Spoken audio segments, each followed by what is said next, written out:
Okay, today I'm here to give you a persuasive speech on legalizing same-sex couples in marriage. In the United States, we have a great country with the constitutional rights of life, liberty, and the pursuit of happiness. Unfortunately, there's still a minority of Americans that still don't have the right to the pursuit of happiness. And these are same-sex couples.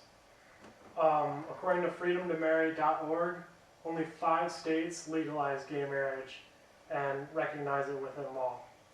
Now, even though support for same-sex marriage is growing rapidly, it's still not enough, and it's still illegal. Many people complain that same-sex couples shouldn't get married because of the definition of marriage.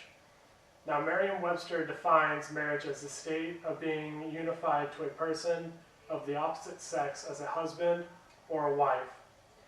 Now, my definition of marriage is being with someone that you love and that you care about, you're willing to settle down with, or start a family.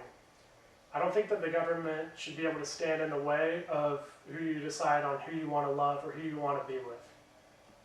Now, a counterpoint to same-sex marriage is that they don't have the ability to procreate, which is that they don't have the ability to have kids, but there's many alternatives to having kids, such as the most popular one is adoption or surrogates.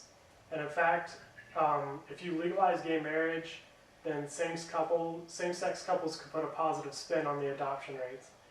There are approximately 423,000 kids that are still waiting to be adopted today, according to the Department of Health and Human Services.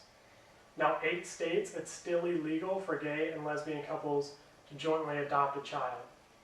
This states that if 2 men or 2 women wanted to adopt a child in these 8 states, only one parent could be the legal guardian, and they would be the name under all the paperwork, and they would be the legal parent.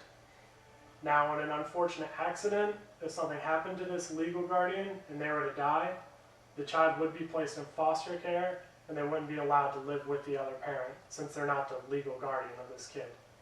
And this shrinks the already small pool of willing and enabling families that will adopt kids.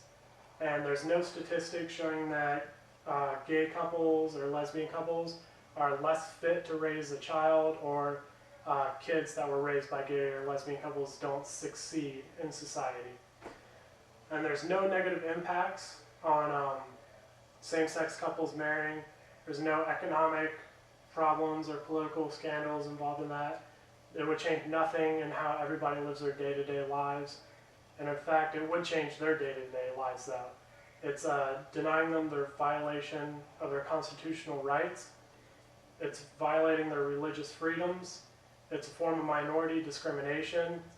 And it robs them of the same economic rights that same couples have, such as being under simple things like a same life insurance plan, or being under inheritance, or even being able to file your taxes together. And also, in a health issue, if same-sex couples were to be allowed to marry, then their spouse would be able to control, if there is an option of pulling the plug, the spouse would be in control rather than leaving it up to the state. So in conclusion, there's no negative impacts that same-sex couples have on the U.S. Adoption rates would spike, and that'd be a positive spin of allowing same-sex couples to marry and adopt. And I know I've been saying that they're people too, and as an American citizen, it's your right to the pursuit of happiness, and you can go after whoever you want to love. But not only is it your right just as an American citizen, but it's your right as a person.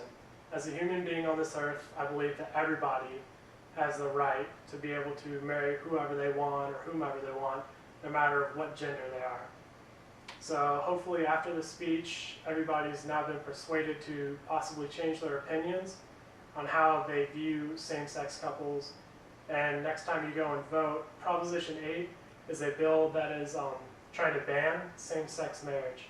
So hopefully next time you go in there and you see Proposition 8, you can check no, and this will allow same-sex couples to be able to marry each other and be happy and not have their rights denied as American citizens and just being people in general. And does anybody have any questions they'd like me to answer? Yeah, I've heard one counterpart for people arguing against gay marriage and gay adoption is that kids might grow up more likely to be gay or whatever. Have you seen any statistics about that? I have actually read a statistic. I'm not sure exactly what website it was, but there's no statistic or any correlation whatsoever of being raised in a gay or lesbian household and that child will come out gay or lesbian. There's no correlation between the two. Okay. And then that's it. Good with that.